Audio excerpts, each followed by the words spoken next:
Bismillahirrahmanirrahim. Melanjut video yang barusan ya, yang kita potong. Bahwa barusan itu ada pertanyaan tentang sifatul huruf. Apa itu sifatul huruf? Barusan kita menjelaskan sifatul huruf menurut lughah ya, karena waktunya udah terlalu lama, udah 5 menit. Nah, dalam video ini kita akan melanjut sifatul huruf menurut istilah. Sifatul huruf menurut istilah adalah kaifiyatun aridatun lil harfi inda husulihi fil makhraji minal jahri wasyidati wal hamsi warukhawati wa nahwi dzalik. Ini definisi diambil dari kitab Nihayatul Qaulil Mufid ya, bisa dicek nanti buat meyakinkan. Karena kebetulan di sini saya tidak membawa kitab ya, karena saya lagi berobat di warung patok di Desa Panulisan. Ini pun waktu istirahat ya, yang saya pakai. Saya pun sambil jongkok, tidak ada apa-apa. Tapi gak apa-apa. Yang jelas definisinya kaifiyatun aridatun lil harfi inda husulihi fil mahraji minal jahri wasyidati wal hamsi warukhawati wa ghairi dzalik.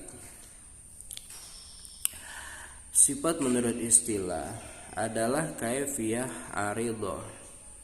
Kaifiyah itu sesuatu sesuatu lah, kita ambil kaifiyah itu sesuatu, kaifiyah tutorial. Kaifiyatun aridatun, sesuatu yang baru, lil harfi, sesuatu yang baru untuk huruf ya, sesuatu yang baru untuk huruf.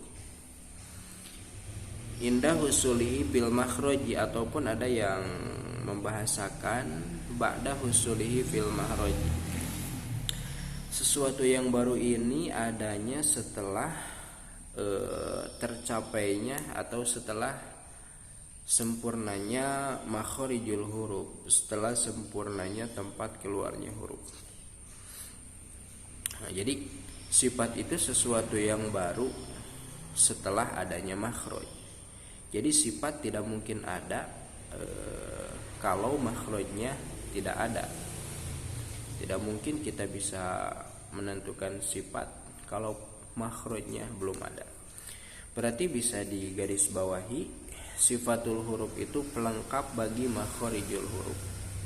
Sifatul huruf itu pelengkap bagi makharijul huruf.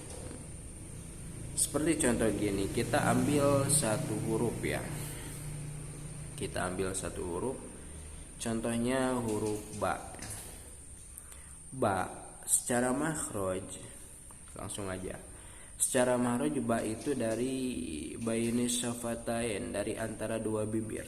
Jadi ketika kita mengucapkan ba, bibir ini harus bergerak dua-duanya.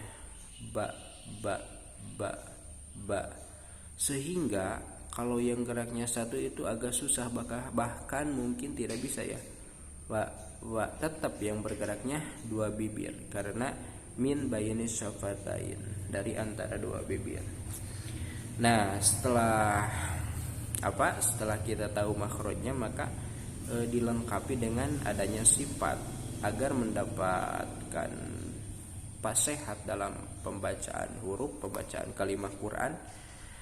Maka Imam Ibnul Jazari dalam salah satu baitnya mengatakan, idz wajibun alaihimu muhattamu qabla syuru'i awalan ayya'lamu makharijal hurufi wasifati liyantiku bi'af sahil lugati. Bahwa di sana dijelaskan ketika kita ingin fasihat mengucapkan huruf lafaz Al-Qur'an, maka idz muhattamu qabla syuru'i awalan ayya'lamu makharijal hurufi wasifati. Kita harus mengetahui makhraj, tempat keluarnya huruf, dan sifat yang dimaksud sifatul huruf. Seperti ba itu ada 6 sifat ya.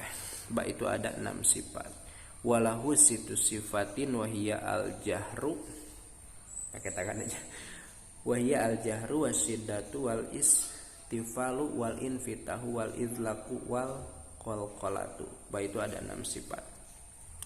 Nah, yang 6 ini harus benar-benar ada di huruf ba. Kalaupun salah satunya tidak ada, maka secara teori ba itu dianggap tidak fasihah. Harus jahar, harus sida, harus istifal, harus infitah, dan harus idlak. Satu lagi, harus qalqalah. Ada lagi hamzah. Hamzah itu punya 5 sifat, wahya al jahru wasidatu wal istifalu wal infitahu wal ismatu. Ada lagi ba, ada lagi ta. Ta itu walahu khamsu sifatin, wahya al hamsu wasidatu wal istifalu wal infitahu wal ismatu. Ada lagi sa, ada lagi ja, ada lagi ha, kho, dan lain-lain.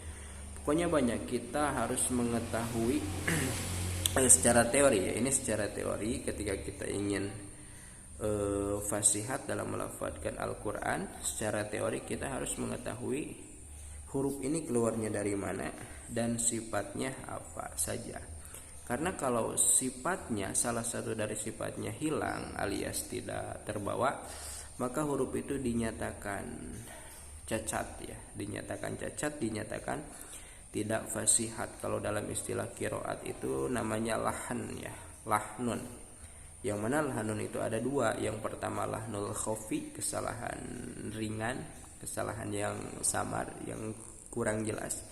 Yang kedua adalah lahnul jali, kesalahan yang jelas. Nah, ketiadaan sifatul huruf atau makharijul huruf ini termasuk kepada lahnul jali, kesalahan yang jelas. Sehingga dalam qawaid ada yang mengatakan fa inin faqat anhu walau ba'daha kana lahnan. Sehingga kalau saja ada salah satu sifat yang tertinggal, yang tidak dibawa, walau ba'daha, walaupun hanya sebagiannya, kana lahnan, maka huruf itu dinyatakan cacat alias tidak fasihat. Itu secara teori. Adapun apa itu jahar, sidah, istifal, infitah, dan sifat-sifat yang lainnya kita bahas di video yang lain, atau bisa dilihat di video-video sebelumnya, namun itu pakai bahasa Sunda ya. Kalau ingin pakai bahasa Indonesia nanti saya bikin lagi videonya insya Allah kalau ada waktu dan ada kesempatan. Semoga Allah memberkahi, merahmati hidup kita. Amin ya Allah ya Rabbal Alamin. Mungkin sekian dulu, kurang lebihnya mohon maaf bila ada kesalahan, bila ada kekeliruan dalam pelafadzan mohon koreksinya. Kita saling mengingatkan aja dan sama-sama belajar. Anda belajar, saya pun belajar.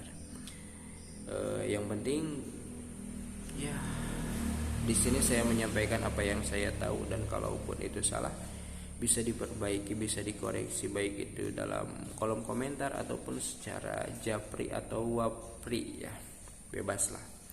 Yang penting demi perbaikan di masa yang akan datang, demi adik-adik kita, demi anak-anak kita yang mungkin kurang begitu memahami ya tentang masalah ini, semoga bisa membantu.